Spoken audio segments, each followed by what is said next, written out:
मूलतः आज पनि हामी राष्ट्रिय राजनीतिमै केन्द्रित रहनेछौँ।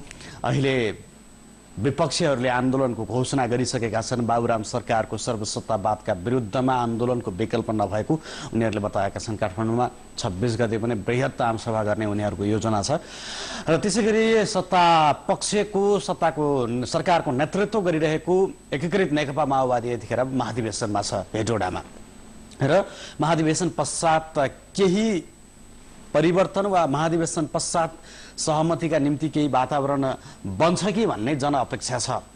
त्यो कुरा माओवादी अध्यक्ष पुष्पकमल दाहालले पनि महाधिवेशनकै क्रममा यदाकदा भन्नुभएको छ। यही कुराकानी यिनै सेरोफेरोमा रहेर आज हामी 6 प्रश्नलाई जोड्नेछौँ। आज हामीसँग मधेस क्रान्ति फोरमका संयोजक तथा पूर्व मन्त्री सञ्जय शाह हुनुहुन्छ। उहाँको सन्दर्भमा भन्दा उहाँले मधेस क्रान्ति फोरमको जुन पार्टी निर्माणको अभियानमा हुनुहुन्छ अहिले उहाँ र उहाँसँग हामी यिनै विषयमा कुराकानी गर्नेछौँ। ठुलो एउटा मधेसबाट प्रतिनिधित्व गर्ने राजनीतिक समूह वा मोर्चा चाहिँ यतिखेर सरकारमा सहभागी छ। यो विषयलाई पनि चाहिँ हामी जोड्नेछौँ। उहाँ आज मधेसबाट प्रतिनिधित्व गरिरहँदा स्वागत छ यहाँलाई। धेरै धेरै धन्यवाद। केमा व्यस्त हुनुहुन्छ, के गरिरहनु भएको छ आज? जनताको यावत समस्याहरूलाई उठाउँदै जिल्लामा संगठन बनाउनेदेखि लिएर भ्रष्टाचार विरोधी अभियानहरू सञ्चालन गरेका छौँ। यही दिन बित्या छ। भ्रष्टाचार विरोधी अभियान, जनताको समर्थन, जनताको चाहिँ साथमा भन्नुभयो। पार्टी पनि नयाँ बनाउँदै हुनुहुन्छ, संयोजकै हुनुहुन्छ, संगठन नयाँ बनाउँदैछु। किन त्यस्तो आवश्यक पर्यो? मधेसमा त थुप्रै छन् त, दोकान भन्छन् अझ तपाईँहरूका पार्टीहरूलाई त। अब भन्ने हेर्ने दृष्टिकोण आफ्नो आफ्नो हुन्छ। मधेसमा पार्टीहरू धेरै छन् तर मलाई लाग्छ कि मधेस आन्दोलनले उब्जाएको मुद्दाहरूलाई संस्थागत गर्न उपलब्धि हामीले त प्राप्त गर्न सकेनौँ। मधेसवादी पार्टीहरूले जनताले डेलिभरी दिन सकेन र मलाई लाग्छ कि या त यी पार्टीहरू सुदृढ जनताको पक्षमा आउनुपर्छ या त यी पार्टीहरूको विरुद्धमा नयाँ पार्टीहरू निर्माण हुँदै जान्छ मलाई लाग्छ। त्यो स्वाभाविक प्रक्रिया। तर त्यो भनिरहँदा नि फेरि अहिले सरकारमा सहभागी छ नि मधेसी मोर्चा, जो मधेसबाटै प्रतिनिधित्व गर्छ। हिजोका पुराना नेताहरू पनि छन् अझ भनौँ। उसले त असाध्यै ठुलो ऐतिहासिक उपलब्धि हो यो अहिले बाबुराम सरकारसँगको सहभागिता, 4 बुँदे सहमति र अहिले जुन प्राप्त छ सरकारमा उसको हैसियत लगायतका कुराहरू हेर्दाखेरि मधेसी जनताले, मधेसी समुदायले यो एउटा चाहिँ ऐतिहासिक सफलता प्राप्त गरेका छौँ भनेर उहाँहरू भन्नुहुन्छ त। फेरि होइन, सम्झौता गर्न त यो 4 वर्षमा जतिवटा सरकार बन्यो सबैसँग सम्झौता गरेर नै मधेसवादी पार्टीहरू सरकारमा सामेल भयो। तर कार्यान्वयन कति भयो त? कार्यान्वयन त एउटा पनि भएन। तपाईँले जनतालाई त डेलिभरी केही पनि दिन सक्नु भएन त। अब अहिलेको समय उपलब्धिको हिसाबले अब कति नेताहरूले व्याख्या गरेका छ, यत्रो सेयर मन्त्रालयको पाएको छ, त्यसलाई उपलब्धि मान्ने हो भने त ठुलो उपलब्धि हो। तर मलाई लाग्छ कि मधेसको जनताको लागि उसको पीडाहरूको सम्बोधन आवश्यक थियो। कोही व्यक्ति राष्ट्रपति बनाउन, कोही व्यक्ति गृहमन्त्री बनाउन, कोही व्यक्ति प्रधानमन्त्री बनाउन मात्रै मधेसका जनताले साथ दिएको थिएन। मधेसका पीडाहरू, समस्याहरू, विभेदहरू जुनकै त्योही छ, झन बरु बढेर गएको छ। गैर न्याय हत्या भएको छ, पुरा मधेसमा भ्रष्टाचार अपराधले ज्वरो जमाएको छ।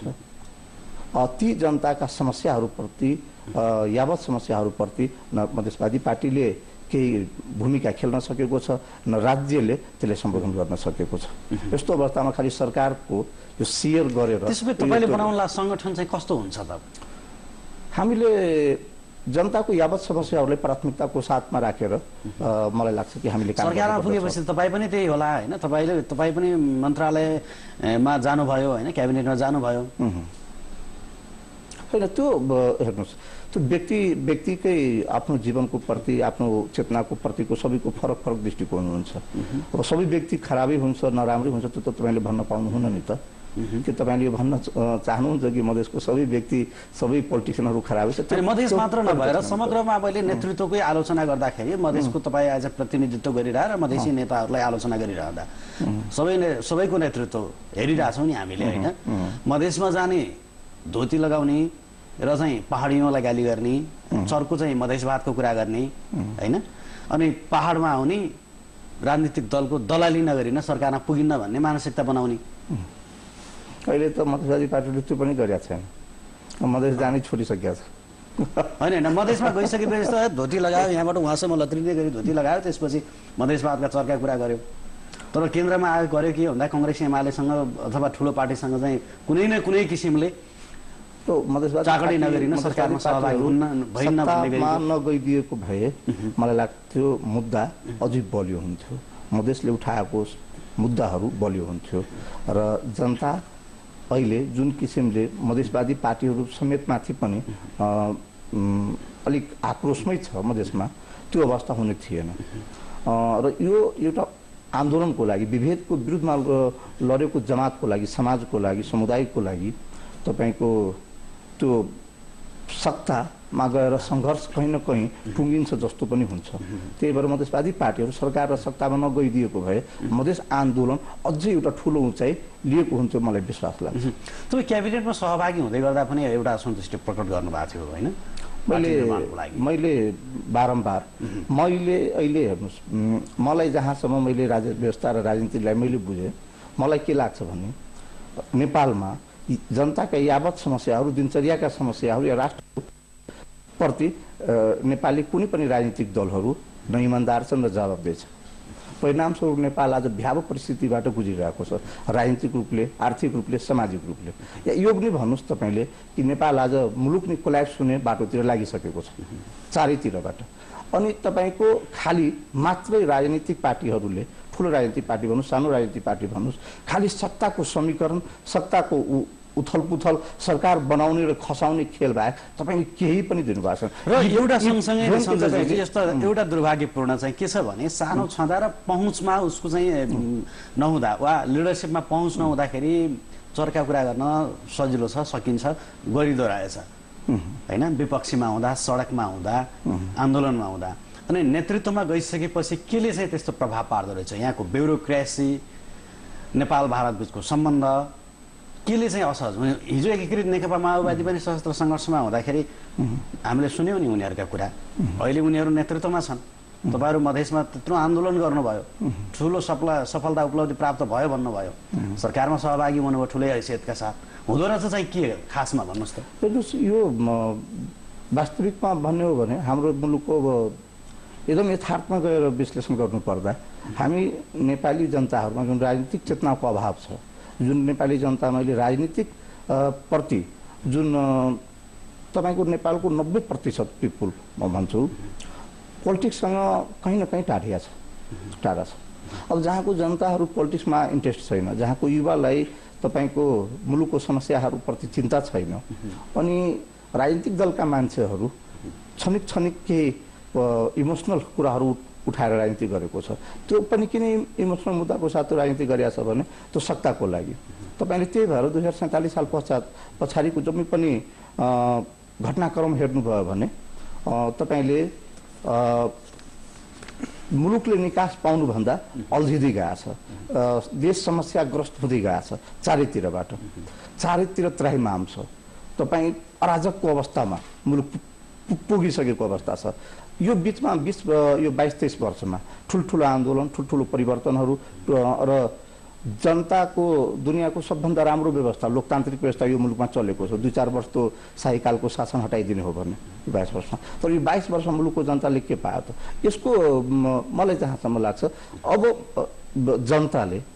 जनताले आफ्नो खातिर एकपल्ट आन्दोलन गर्नुपर्दछ र राजनीतिक पार्टीको विरुद्धमा जानुपर्दछ त्यो बाहेक अर्को विकल्पमा चाहिँ हेर्दिन फेरि राजनीतिक पार्टी राजनीतिक दलको चाहिँ विरुद्धमा आन्दोलन गर्नु भनेको त फेरि लोकतन्त्रका लागि लोकतन्त्र नेपालमा कहाँ छ र तपाईँहरूले कहीँ लोकतन्त्र हेर्नु भएको छ र त्यो 63 पछि भएको परिवर्तन के हो त्यसो भए यो भन्ने यो केही वर्डहरूलाई दुरुपयोगै गर्यो नेपालमा केही वर्डहरूलाई बलात्कारी गर्यो नेपालमा हाम्रा नेताहरूले पार्टीहरूले संक्रमण के वर्ड प्रजातन्त्र गणतन्त्र कहाँ छ र नेपालमा प्रजातन्त्र र गणतन्त्र कहाँ तपाईँले संसदीय लोकतन्त्र हेर्नुभयो नेपालमा जनतालाई परिवर्तन आछ हैन यति धेरै चाहिँ अभिव्यक्ति स्वतन्त्रता पार्टीहरूको लागि आएको छ नेपाली जनताको लागि आएको छ पार्टीहरूको लागि आएको छ एउटा राजाको ठाउँमा 10-15 जना राजा हुन पाएछ त्यो बाहेक अरू के पाएछ नेपाली जनताले त्यसो भए तपाईँले भन्नुभयो नि जनताले फेरि आन्दोलन गर्नुपर्छ भने मेहनत जनता होइन धेरै जनता जो चाहिँ सरकार खासै राख्दैनन् राजनीतिको पार्टीका कसका इन्ट्रेस्ट के छन् कसलाई के बन्नु छ भन्ने कुराकोमा उनीहरूको चासो हुँदैन होइन सिंहदरबारमा को फेरिन्छ को आउँछ भन्ने कुरामा उनीहरूले कम्तीमा पनि आफ्नो व्यवसाय आफ्नो पेसा सुरक्षित होस् र त्यसले चाहिँ आफ्नो उत्पादनले बजार पाओस् होइन रोजगारीका चाहिँ अवसरहरू सिर्जना हुन् भन्ने हुन्छ जनता शान्तिपूर्ण तरिकाले बाँच्न चाहन्छ राज्यले त्यति मात्रै डेलिभरी दिइराख्दा पनि जनता चाहिँ चुप्पै लागेर बसेको हुन्छ मुलुकको मेरो हिसाबमा मेरो राजनीतिक ज्ञान भएसम्म मलाई के लाग्छ भने नेपालको सबभन्दा ठुलो समस्या भनेको के भने कि हामी आम जनताहरू राजनीतिमा बुझ्न चाहन्छु र राजनीतिमा पस्न चाहन्छु राम्रो युवाहरू पढेर कोही डाक्टर बन्छन् इन्जिनियर बन्छन् पत्रकार बन्छन् व्यापारी बन्छन् राजनीतिमा राम्रो मान्छेहरू आउँदा पनि आउँदैन राजनीतिलाई बुझ्न पनि चाहेको छैन अनि मुलुक कता जान्छ आखिरमा देश त चलाउने राजनीतिले हो सिंहदरबारमा त राजनीति गरेर तपाईँ कसरी जस्तो राजनीतिमा चाहिँ राम्रो अथवा पछिल्लो पुस्ता जो डाइनामिक छ होइन पढे लेखेको छ त्यस्तो पुस्ता आउने गरीको कार्यक्रम दिन सक्नु भएको छ र तपाईँहरूले किन बरु भएका त्यस्ता पुस्ताहरू पनि कसरी हुन्छ यहाँबाट भाग्नुपर्छ भन्ने मानसिकतामा छ होइन मुलुक के खालि नेताहरूको मात्रै हो र कि तपाईँको मुलुक होइन कि पार्टीहरूको मुलुक मात्रै हो र भएको छ त्यस्तै अहिले अनि तपाईँले त्यो यदि मान्नुहुन्छ भने त्यसो भए सबै ठिक छ जता गएर त्यसो भए स्वीकार गरौँ या त तपाईँले यसलाई विरोध गर्न सक्नु पर्यो आएर बदलिन आँट गर्नु पर्यो किनभने मुलुक त तपाईँको पनि त्यतिकै हो नि त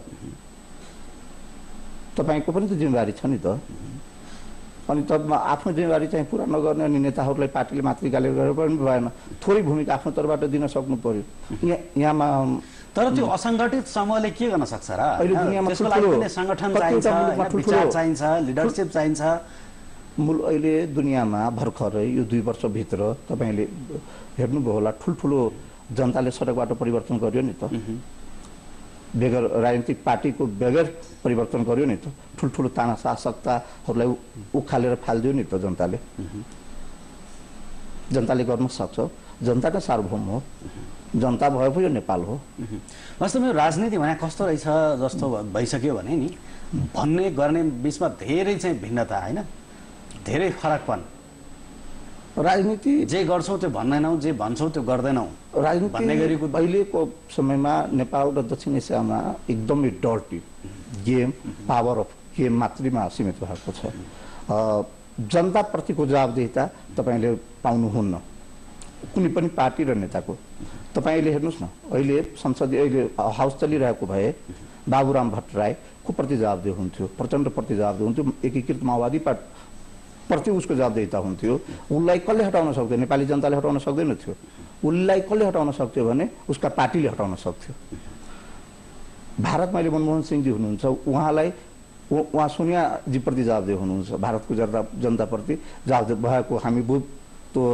ऊ गर्न सक्दैनौँ त्यस्तै नेपालको राजनीतिक व्यवस्था यस्तो एक किसिमको भुलैया षड्यन्त्रपूर्ण तरिकाले यहाँका राजनीतिक पार्टीले सञ्चालन गरेका छ कि जनतालाई यी कुराहरू बुझ्नै मलाई लाग्छ गाह्रो भइरहेछ लोकतन्त्र भनिया छ अहिले अलिक कांग्रेस एमालेको अहिले तपाईले बढी सुन्नुहुन्छ होला लोकतन्त्र जोरले जपिया छ लोकतन्त्रको एक्लो ठेकदार भएर तर यो 22 वर्ष उहाँहरूले शासन चलाइराख्दा देशमा राज गरिराख्दा लोकतन्त्रले मान्यताले पालना गरेर उठाएका कुराहरुमा धेरैमा सत्यता छ हैन अहिलेको राजनीतिक व्यवस्था अहिलेको राजनीतिक दलहरु र मधेसको कुरा गर्दाखेरि नि अघि पनि हामीले जोड्यौं हैन मधेसी नेताहरु मधेस वास्तवमा एउटा चाहिँ राम्रो थलो भनेकै उर्वर थलो कसका लागि भन्दाखेरि नेताहरुका लागि मात्रै मधेसको एउटा राम्रो पसल चाहिँ पुरा देशै बन्यो चलाउन देशै बन्यो नि त अब मधेसको जुन पीडा छ त्यसलाई अब नक्ली रूपले भए पनि जसले उलाई सम्बोधन गरिया छ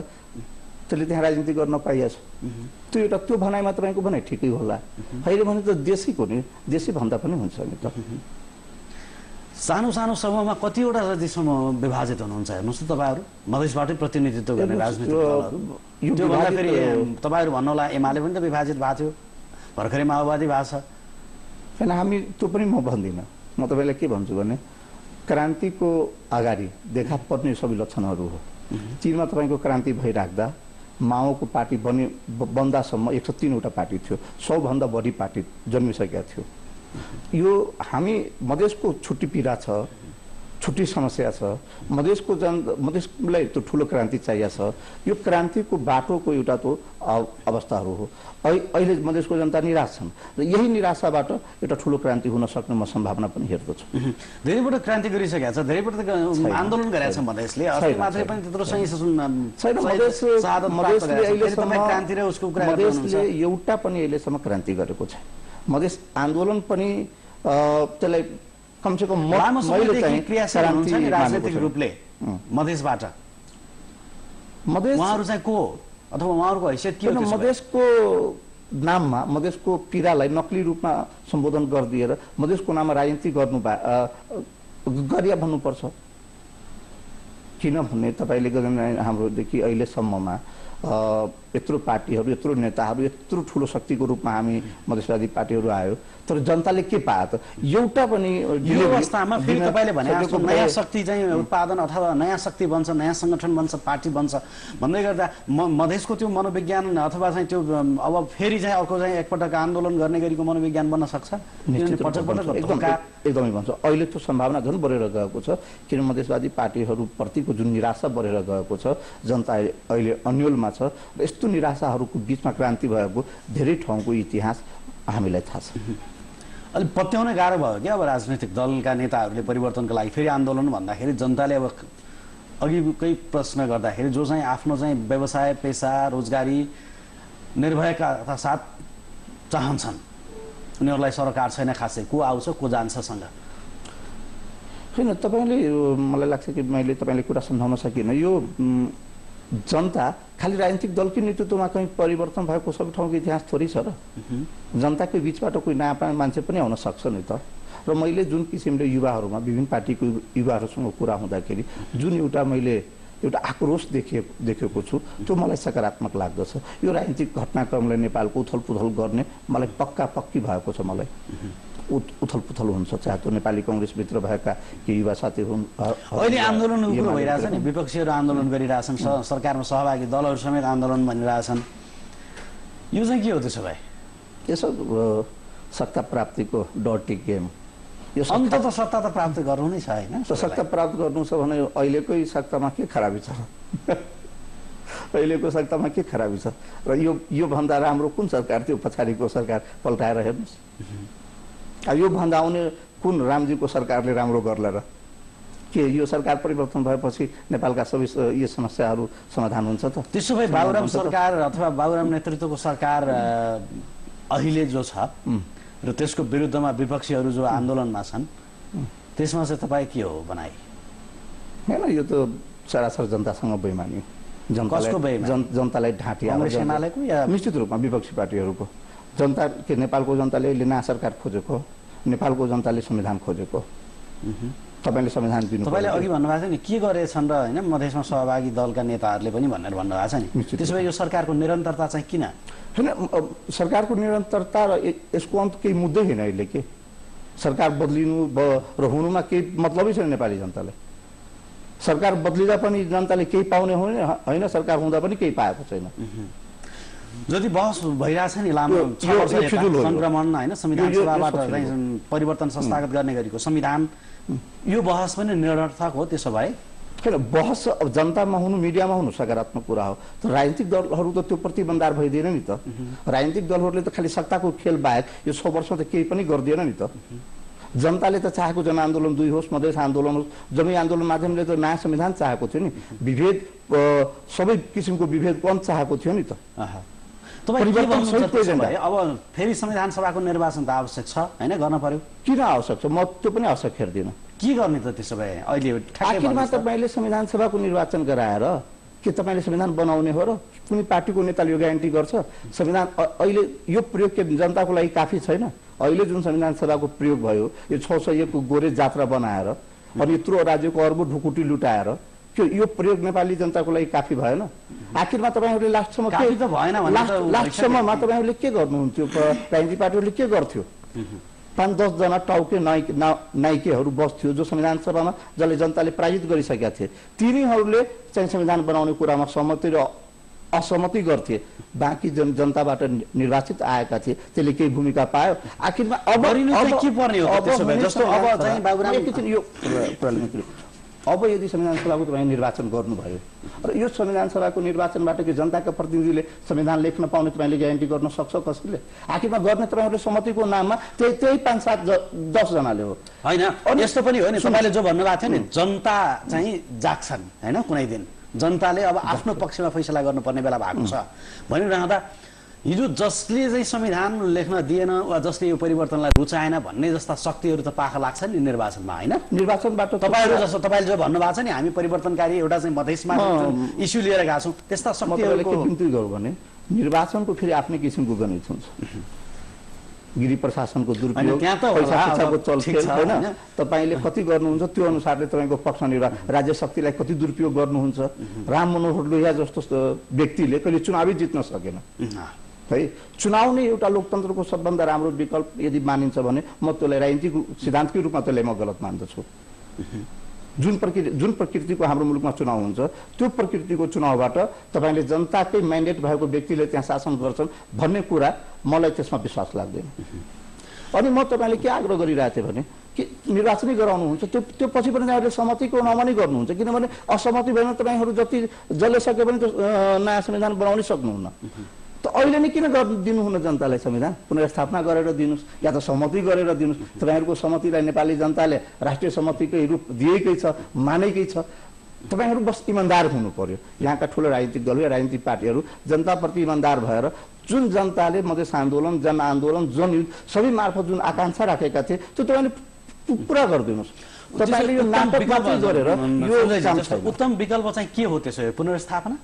सबभन्दा उत्तम विकल्प त्यही हुन्छ पुनर्स्थापना भन्दा राम्रो विकल्प यही हुँदैन बरु तपाईँले बनाउनुहोस् सभासदको तलब भत्ता नदिनुहोस् काम नदिनुहोस् त्यही 601 मा गोलमेच गरेर तपाईँले बनाउनुहोस् त्यो बाहेक फ्रेस माइन्डेड भनेको त जनतालाई ठग्नु बाहेक अरू केही पनि होइन आखिर पुनर्स्थापनाबाट पनि तपाईँले पुनर्स्थापनाले बनाउन सक्छ र पुनर्स्थापनाले पनि सक्दैन भने तपाईँले जो अघि देखाउनु भयो नि होइन राम मनोहर लोहिया जस्ता मान्छेहरूले पनि हारेका छन् पटक पटक भारतमा भनेर होइन इमान्दार मान्छेहरू मात्रै आउँछन् भन्ने छैन भोलि दुरुपयोग होला तर फ्रेस माइन्डेड यस कारणले भनिरहेको छु नि 6 वर्ष अगाडि जो चाहिँ व्यक्तिहरू निर्वाचित भए र जसलाई जनताले हेरे होइन जसको लिडरसिप जनताले हेरे र तपाईँहरूले जो चाहिँ फरक ढङ्गले चाहिँ सङ्गठन निर्माणमा आफूहरूलाई लगाइरहनु भएको छ त्यहाँबाट नयाँ एउटा शक्ति र नयाँ एउटा चाहिँ जनमत आउँथ्यो होला त्यो परिस्थिति अहिले नेपालमा छैन बनिसकेका छैन बनिसक्यो तपाईँलाई विश्वास छैन तपाईँको त्यसको लागि तपाईँलाई नयाँ व्यक्तिहरू संस्थाहरू जस्तो अझै